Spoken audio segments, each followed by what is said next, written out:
기도하겠습니다. 할렐루야. 하나님 아버지 은혜를 감사합니다. 요한복음 13장의 말씀을 통하여 이제 예수님께서 가룟 유다의 배반의 장면을 통하여 예수님께서 이 땅에서 아버지의 뜻을 이루기 위하여 전쟁에 나가고 있습니다. 저희들도 이 제자들처럼 늘 깨어서 우리 주님을 더욱더 사모하고 의지하며 나아갈 수 있도록 도와주옵소서. 아멘. 예수님의 이름으로 기도드립나이다. 아멘. 예수님의 괴로운 가운데 자신의 팔자가 있음을 말씀하시자 베드로는 그 사람이 누구인지 요한에게 질문하게 합니다.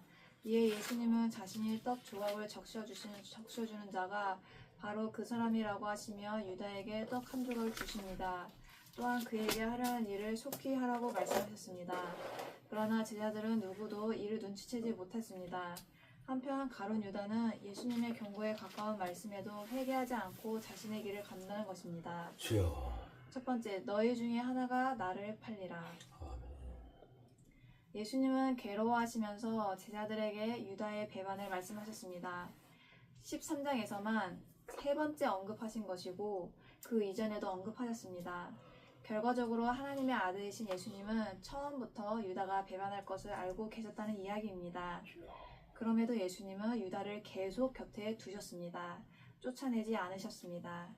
주님의 사랑과 인내를 볼 수 있습니다. 예수님이 유다를 단지 구속 사역을 이루는 수단으로 사용하셨다고 생각하면 안 됩니다. 모든 것을 아시는 주님은 유다가 죄를 지었음에도 그에게 계속 기회를 주신 것입니다. 주님이 아무 말씀 안 하시고 기회를 주실 때 회개할 것은 회개해야 합니다. 두 번째, 예수의 제자 중 하나, 곧 그가 사랑하시는 자. 본서의 저자인 사도 요한을 가리킵니다. 요한은 자신의 이름을 드러내지 않고 겸손하게 본서를 썼습니다. 오직 예수 그리스도의 이름만 드러내는 것이 그의 기록 목적이었기 때문이었습니다. 세 번째, 내가 떡 한 조각을 적셔다 주는 자가 그니라. 예수님은 요한의 질문에도 끝까지 유다의 이름을 밝히지 않으셨습니다. 노기를 드러내지도 않으셨습니다. 오히려 유다에게 떡 조각을 적셔주셨습니다. 이것은 당시 잔치의 주인이 손님을 대접하는 방법으로 식탁에서 보여주는 사랑의 표현이었습니다. 주님은 유다도 끝까지 사랑하셨다는 것입니다. 주님의 사랑은 원수까지도 사랑한 온전한 사랑이었습니다. 아멘. 네 번째, 조각을 받은 후 곧 사탄이 그 속에 들어간지라.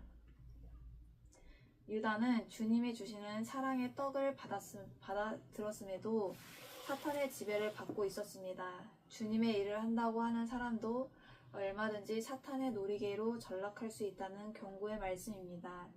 예수님은 그런 유다에게 하려는 일을 속히 하라고 하십니다. 유다는 그 말씀의 의미를 알았을 것입니다. 그럼에도 그는 이 모든 것을 아시는 주님 앞에서 회개하지 않았습니다. 간접적으로도 경고를 주신데도 이를 무시한 것입니다. 사람들은 모를 수 있지만 주님은 모든 것을 아십니다. 사탄의 유혹을 받지 않도록 늘 자신을 살펴야 합니다. 아멘. 다섯 번째, 유다가 돈깨를 맡았으므로.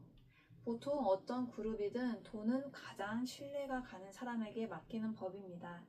주님은 처음부터 유다가 배신할 것을 아셨음에도 유다에게 가장 중요한 일을 맡기셨던 것입니다.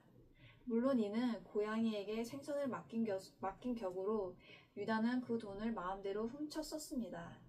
본문은 유다를 향한 주님의 차별 없는 사랑을 다시 한번 느낄 수 있는 대목이었습니다. 결론입니다. 가룟 유다는 자기의 육신과 죄 때문에 주님을 배반했지만 신적인 능력으로 그가 배반할 것을 처음부터 알고 계셨던 예수님은 유다를 한결같은 사랑으로 대하셨습니다.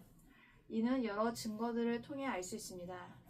예수님은 유다에게 가장 중요한 임무 중 하나인 돈 관리를 맡기셨고 자신의 죽음이 임박한 것을 아시면서도 배반하는 유다에게 화내지 않으셨습니다.